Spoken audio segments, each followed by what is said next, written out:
Hello and welcome back to Practice English Daily. We are so happy to see you all here today. I'm Jessica. And I'm Eric. On this channel, we help you practice real everyday English. If you like our lessons, please remember to subscribe and like this video. It helps us a lot. Today, we have a very special and festive topic. We are going to learn how to talk about Christmas traditions in English. Oh, I love Christmas. It's a beautiful time of year. But Jessica, I have to be honest, I am a little tired today. Tired? Why are you tired, Eric? Did you have a busy weekend? Yes, I did.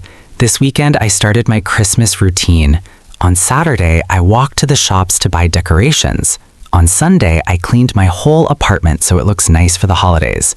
It was a lot of work. That does sound busy. My weekend was more relaxed. I sat on my sofa, drank some hot chocolate, and watched a movie. That sounds much better than my weekend. Maybe next weekend I can relax too. But for now, I am excited because everyone is talking about their holidays and travel plans. Exactly. Talking about traditions is very similar to talking about habits and daily routines. A tradition is basically a habit that a family or a country does every year. That makes sense. So just like a habit is something you do again and again without thinking, a tradition is something you do every Christmas automatically. Precisely. So Eric, let's start with the morning. What is your Christmas morning routine? Well, on Christmas Day, I usually wake up at 8 a.m., even though it's a holiday. It's my habit. 8 a.m.? That is too early for me.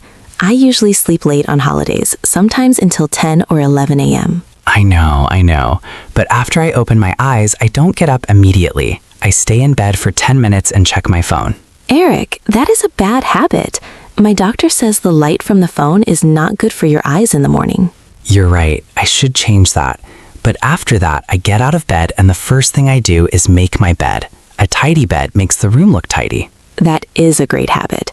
After that, what do you do? I go to the kitchen and make a big cup of coffee. I cannot start my day without it. I always drink 2 or 3 cups on Christmas morning. That is a lot of coffee. I never drink coffee. I always drink tea. It's a very comfortable habit for me. To each their own. After coffee, I get dressed. I usually wear a funny Christmas sweater. I like to be comfortable. I like that. I usually wear something a bit more professional if I am visiting my colleagues or family, like a nice blouse. Now, let's talk about the main event. What about the food? What is your breakfast habit for Christmas? My breakfast is very simple. I usually eat yogurt with fruit. I want to start the habit of eating more fruit because it is a healthy habit. That's very healthy. I have an unhealthy habit on Christmas. I usually eat cookies for breakfast. I know it's bad, but they are so good. Well, it is a special day. After breakfast, what is the sequence of your habits? What is your routine? First, we gather in the living room. Then we always open presents. After that, we often listen to Christmas music and sing along. It's fun and easy. That sounds lovely. In my house, we have a different routine. We often leave the presents until after lunch. Really? I couldn't wait that long. Speaking of lunch, what do you usually eat? We usually have a big roast with many vegetables. I often bring a salad or some rice from home if I am visiting family. That sounds delicious. We usually have turkey. After lunch, I always feel a little sleepy. Do you feel sleepy after a big meal? Yes, sometimes. It is a common problem. After we finish eating, I usually sit on the sofa for 10 minutes and do nothing. It helps me relax. I do the same, but I have a terrible habit. I often leave the dishes in the sink and say I will wash them the next morning. Eric, that is a bad habit. I always wash the dishes immediately because I hate a dirty kitchen. I can't relax if it's messy. I know, I need to change. Maybe this year I will start a new good habit of cleaning as I go. That's a great goal. Now, let's talk about future plans. Are you going to travel this Christmas, Eric? Yes, I am.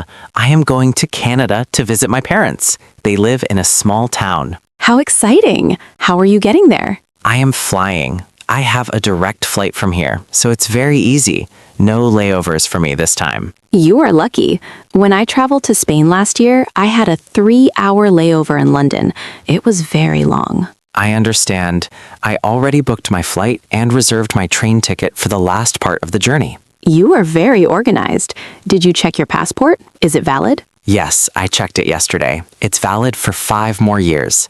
And I already started thinking about what to pack. I need my big suitcase for all the presents. Don't forget a warm jacket. Canada is very cold in December. Good point. I will pack my warmest clothes. What about you, Jessica? What are your future plans? I am going to stay here, but I am going to host a big dinner for my friends and colleagues. I need to book a table at a restaurant for the day after Christmas, though, because I don't want to cook 2 days in a row. That's a smart plan. It's good to have a routine, but also to change things sometimes. Exactly. Now, let's do a mini vocabulary review to help our friends remember the words we used. Great idea. Let's start with usually. What does it mean? Usually means something you do often, maybe 80 or 90% of the time. It is your normal habit. For example, I usually wear comfortable clothes. And always is even stronger. That's 100% of the time. I always brush my teeth before bed. The opposite is never, which is 0%. I never forget to call my family on Christmas. We also used often and sometimes. Often is many times, and sometimes is maybe 50% of the time. We also talked about a routine. A routine is a sequence of habits. It's like a story of your day from start to finish. And don't forget after that. It's a connecting word to put your activities in order. I eat dinner. After that, I watch a movie. We also used travel words like book, passport, and layover. These are essential if you are going on a trip. And we mentioned colleagues, which means the people you work with. It's more professional than saying work friends. Finally, we talked about healthy and unhealthy habits. Eating fruit is healthy. Biting your nails or eating too many cookies is unhealthy. Wow, we covered a lot of ground today. I feel like I have a good checklist for talking about Christmas now. Me too. It's all about using these simple words to describe your normal life and your special traditions. Now it's time for our favorite part, the question of the day. Today's question is, what is your favorite Christmas tradition and why? We want to know, do you usually stay at home? Do you always eat a specific food? Are you going to travel somewhere exciting? Please write your answer in the comments below. It is very good practice for your English writing. For example, you can write, my favorite tradition is watching movies because I feel relaxed. Or, I always visit my grandmother because she makes the best cake. Any answer is a good answer. We love to read about your lives. Thank you so much for spending your time with us today. You are all wonderful students. Keep practicing, keep learning, and be kind to yourself. Yes, learning English is a marathon, not a sprint. It's about building a habit of practice every day. Well said, Eric. We will see you next time for another lesson on Practice English Daily. Goodbye, everyone. Bye-bye.